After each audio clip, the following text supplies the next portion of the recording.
अब हमारे पास है पूल एस्टिमेटेड फ्रॉम 2 सैम्पल्स। तो parameters can also be estimated by estimators. Parameter को हम लोग जो है किस तरह से एस्टिमेट करते हैं, एस्टिमेटर्स के थ्रू करते हैं, which can be obtain from the by pooling. और पूलिंग क्या होता है, कंबाइन करने को कहा जाता है। The estimated computed from the 2 or more random samples drawn from the same population. ठीक है, ये 2 या 2 से ज़्यादा रैंडम सैंपल को जब हम ड्रा करते हैं एक ही पॉपुलेशन से लेकर, तो such an estimator is called pool estimator. For example 2 random samples of sizes n1 and n2 and have means x1 bar x2 bar and variances जो है वो s1 square s2 square respectively, then combined means QS x bar c is equal to, हमारे पास combined mean का formula क्या है ये भी paper में आ सकता है, तो आप लोगों को आना चाहिए। तो x bar c जो है वो हमारे पास इक्वल टू है n1 x1 bar plus n2 x2 bar divided by n1 plus n2 is pooled estimator of mu, and combined variance जो है sp square is equal to n1 minus 1 s1 square plus n2 minus 1 s2 square divided by n1 plus n2 minus 2। ये हमारे पास pool variance का formula है और ये हमारे पास कंबाइंड मीन का फार्मूला है। ठीक है, is a pool variance estimate of sigma square. ठीक है, तो ये हमारे पास सिग्मा स्क्वायर का पूल मीन है।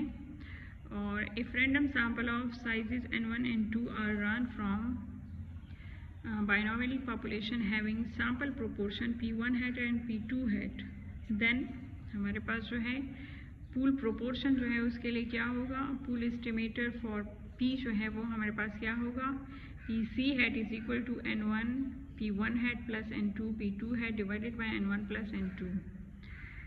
if needed, pooled estimator from 3 or more samples can be obtained to extend in a similar way। ठीक है, तो अब हमारे पास जो है एग्जाम्पल है 6.8। इसमें हमें जो है कंसिडर द फॉलोइंग 2 सैम्पल्स। इसमें 2 सैम्पल्स गिवन है, एक सैम्पल ए है और एक सैम्पल बी है। Compute pool estimate for population mean mu. तो मीन के लिए जो है हम कैसे फाइंड करेंगे, एक पहले हम जो है x1 बार फाइंड करेंगे, क्योंकि हमारे पास ये क्या है 1 4 8 और 5, इन सबको प्लस कर लेंगे। ये जो हमारे पास है इनको प्लस करेंगे और डिवाइडेड बाय 4 वैल्यूज है तो 4 पे डिवाइड कर लेंगे, तो इससे आंसर आता है 4.5। फिर हम दूसरा मीन फाइंड करेंगे, तो ये हमारे पास 3 + 0 + 9 + 4 और डिवाइडेड बाय 4 कर लेंगे, तो इससे आंसर आता है 4। x बार सी हम कैसे फाइंड करेंगे, इसका फार्मूला है n1 × x1 बार। तो हमारे पास जो n1 की वैल्यू है, मतलब कि ये 4 वैल्यूज़ हैं, तो इसलिए हमारे पास 4 × और इसका आंसर x1 बार का आंसर 4.5 आया प्लस n2। तो n2 भी हमारे पास 4 है और x बार 2 का आंसर भी हमारे पास 4 आया है, तो 4 × 4 हो जाएगा। और डिवाइडेड बाय n1 + n2, तो इनकी वैल्यूज जो है 4 4 हैं, तो इनको जब हम प्लस करते हैं और डिवाइडेड बाय 8 करते हैं तो 4.25 आता है। तो ये हमारे पास क्या है, पूल एस्टिमेटर ऑफ म्यू हो गया। सेकेंड हमें कह रहे हैं pool population variance sigma square, वो फाइंड करना है। तो हमारे पास जो है s1 स्क्वायर का फार्मूला क्या है, 1/n1 - 1 summation x1 square minus summation x1 का whole square divided by n1। तो हमारे पास 1/n1 की वैल्यू जो है वो 4 है, -1 अपनी जगह पे आ जाएगा। और ये समेशन x1 स्क्वायर जो है वो हमारे पास किस तरह से आया है कि 1 का स्क्वायर प्लस 4 का स्क्वायर प्लस 8 का स्क्वायर प्लस 5 का स्क्वायर, तो इससे हमारे पास आता है 106।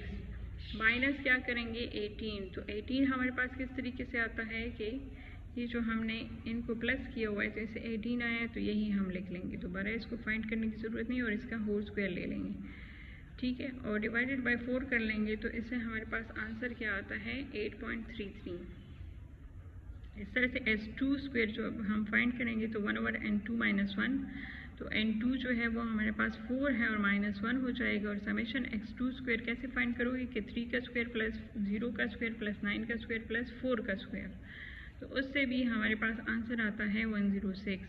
माइनस समेशन x2 जो है वो हमारे पास क्या आया हुआ है, समेशन x2 जो है ये 16 आया हुआ है, तो 16 और उसका होल स्क्वायर और डिवाइडेड बाय n2 भी हमारे पास 4 है, तो 4 माइनस 1 से 1/3 आ जाएगा और इन दोनों को पहले स्क्वायर लेकर डिवाइड करेंगे 4 पे और 106 से उसको माइनस करेंगे तो 42 आता है और इन दोनों को जब डिवाइड करते हैं तो 14 आता है। तो एस पी स्क्वायर का हमारे पास फार्मूला क्या है, n1 माइनस 1 s1 स्क्वायर। तो n1 माइनस 1 यानी 4 माइनस 1 हो जाएगा और s1 स्क्वायर का आंसर हमारे पास क्या आया हुआ है 8.33। तो मल्टीप्लाई कर लेंगे और प्लस n2 माइनस 1 तो 4 माइनस 1 हो जाएगा और s2 स्क्वायर का आंसर जो है ये हमारे पास क्या आया हुआ है 14 आया। तो 14 के साथ मल्टीप्लाई कर लोगे divided by n1 plus n2 तो 4 प्लस 4 और माइनस 2 फार्मूले का हो जाएगा। इनको जब हम लोग सॉल्व करते हैं पहले इन 3 मल्टीप्लाई बाय 8.3 और फिर 3 मल्टीप्लाई बाय 14 तो इससे आंसर आता है ये और फिर जब हम इसको डिवाइड कर लेते हैं तो 11.17 आता है। तो ये हमारे पास pooled estimate of sigma square आ गया। अब नेक्स्ट हमसे पूछ रहे हैं कि proportion of odd numbers in the population. तो हमारे पास जो है इस ऑड नंबर्स इन सैम्पल ए जो है वो कितने हैं, यहाँ पे अगर देखें तो हमारे पास 1 और 5 जो है ये ऑड नंबर्स हैं और ये 2 हैं। तो इसलिए P1 हैट जो है 2/4 हो जाएगा। टोटल वैल्यूज़ 4 हैं और हमारे पास ऑड नंबर जो है वो 2 हैं तो इसलिए 0.5 इसका आंसर आ जाएगा। Proportion of odd numbers in sample B जो है यानी कि P2 हैट में हमारे पास ऑड नंबर जो है वो क्या है 3 है और 9 है। तो हम लोग जो है ये भी 2 है हमारे पास तो 2/4 हो जाएगा। 0.5 इससे भी आंसर आ जाएगा। PC हैट का फार्मूला है n1 इंटू P1 हैट तो 4 इंटू क्या हो जाएगा 0.5 प्लस 4 इंटू 0.5 वो मल्टीप्लाई कर लेंगे divided by n1 plus n2 तो 4 प्लस 4 हो जाएगा और इससे आंसर आता है 0.5। तो इस the pooled estimate of P हो गया है हमारे पास।